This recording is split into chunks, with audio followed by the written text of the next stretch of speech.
अच्छा, पिछले क्लास में ना हम लोग ये वाला सम किए थे, 2019 में आया था, ठीक है।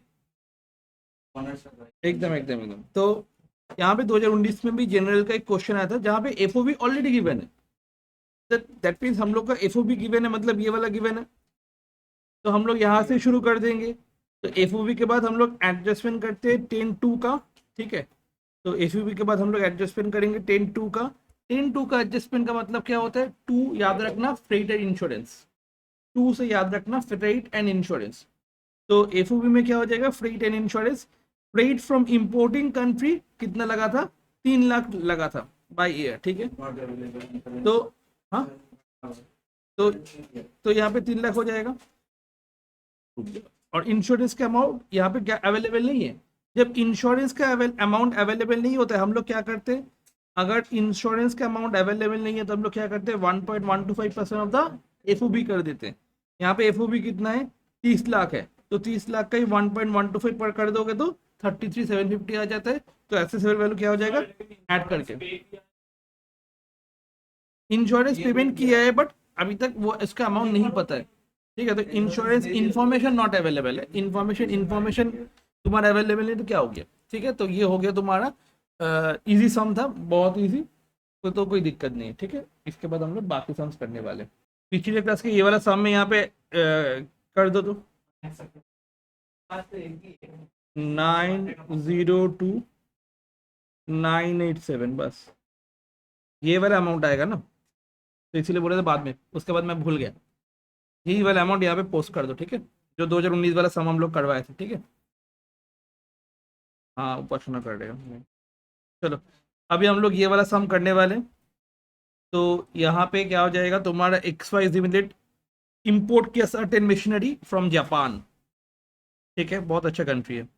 तो एफओबी वैल्यू मशीन है येन में 5 lakh. Freight from importing country Japan to India by air yen में है। Freight airport factory in Tamil Nadu rupees में है। इंश्योरेंस येन में है।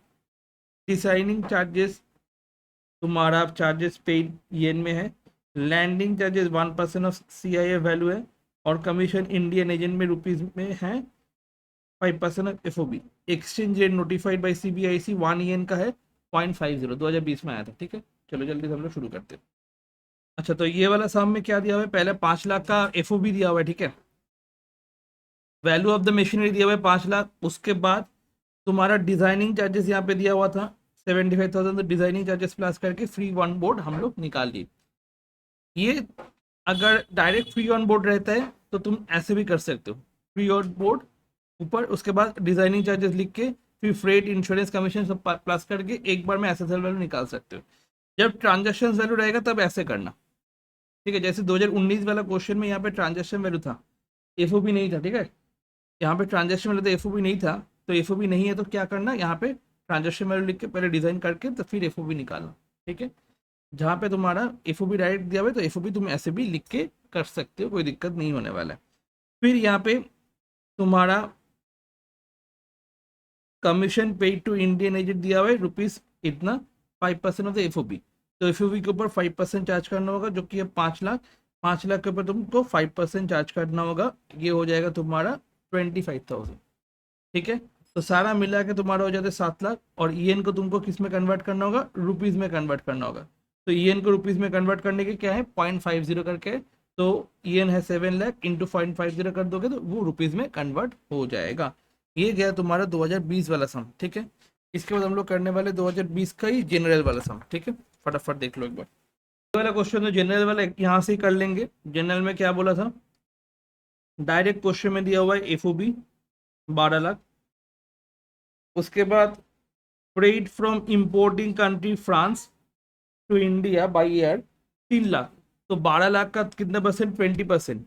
12 लाख का 20% कितना होता है? 2,40,000। और 3 लाख, दोनों में से कौन सा होता है? जो लोअर वाला होता है उसको हम लोग लेने वाले।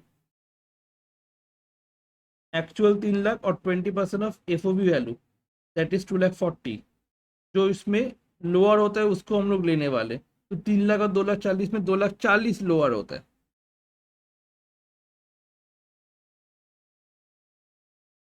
ठीक है। उसके बाद इंश्योरेंस का अमाउंट गिवन है ठीक है। और फिर तुम्हारा दिया हुआ यहाँ पे commission paid to local agent to India 10,000। ठीक है। पिछले क्वेश्चन में लोकल एजेंट वाला नहीं लिखा, कमीशन कहाँ पे लिखा था, commission paid to Indian agent. ठीक है। तो ये 5% एफओबी था, यहाँ पे कमीशन दिया हुआ है कितना तुम्हारा 10,000, तो कमीशन दे दिया यहाँ पे 10,000। तो टोटल एसेट वैल्यू कितना आ जाएगा 12 lakh plus 10,000 plus 2,40,000 plus 60,000, that is 15,10,000। ठीक है। Commission paid to local agent, local Indian agent include as per rule 10(1) on the assumption that such is cost is incurred by the buyer not included in FOB value. FOB value के अंदर include नहीं है तो हम लोग को include करना होगा। 10(1) का मतलब क्या हो गया तुम्हारा, ये वाला 10(1), रूल 10(1). ठीक है। उसके बाद रूल 10(b)(2), ये दो रूल्स होता है तुम्हारा। ठीक है। इसके बाद हम लोग क्वेश्चन नंबर 8 हम लोग करने वाले जो कि 2021 में आया था। चलो।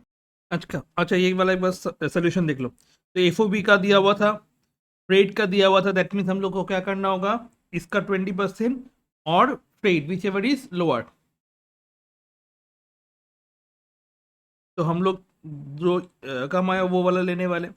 इंश्योरेंस का एक्चुअल अमाउंट दिया हुआ था, उसके बाद एसएसएल वैल्यू को हम लोग किस में कन्वर्ट कर दिए, तुम्हारा पाउंड से रुपीज में कन्वर्ट कर दिए।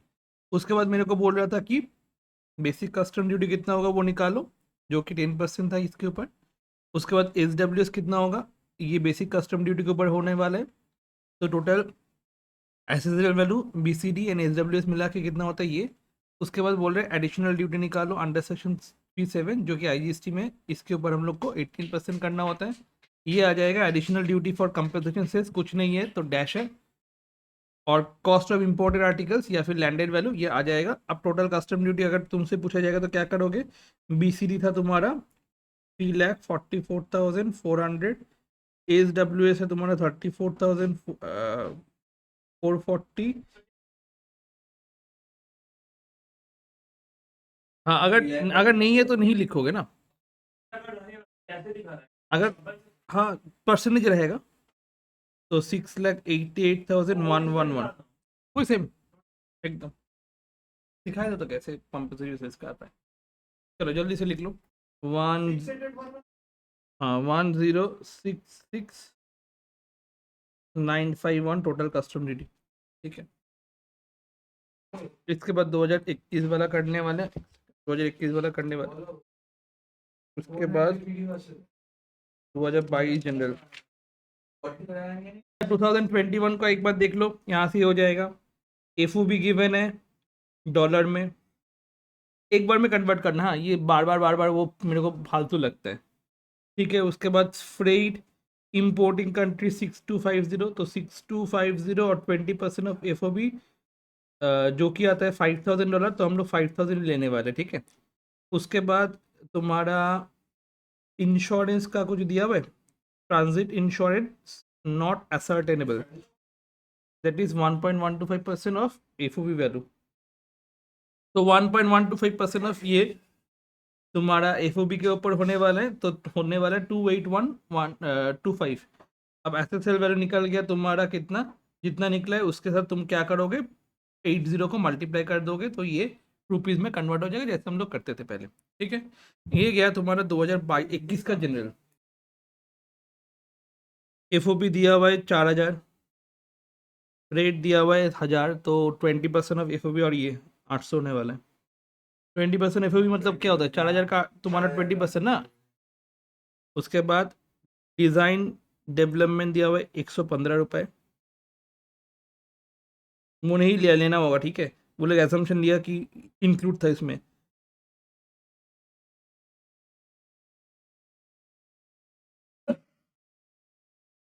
वो एजम्पशन लेके किया है तुम।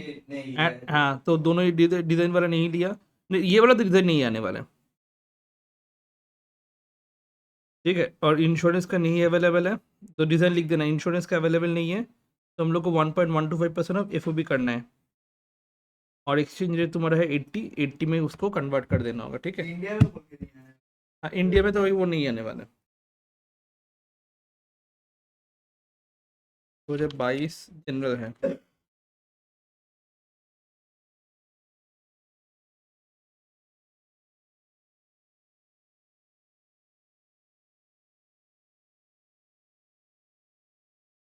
ठीक है, तो डिज़ाइनिंग चार्जेस ऐड करना होगा।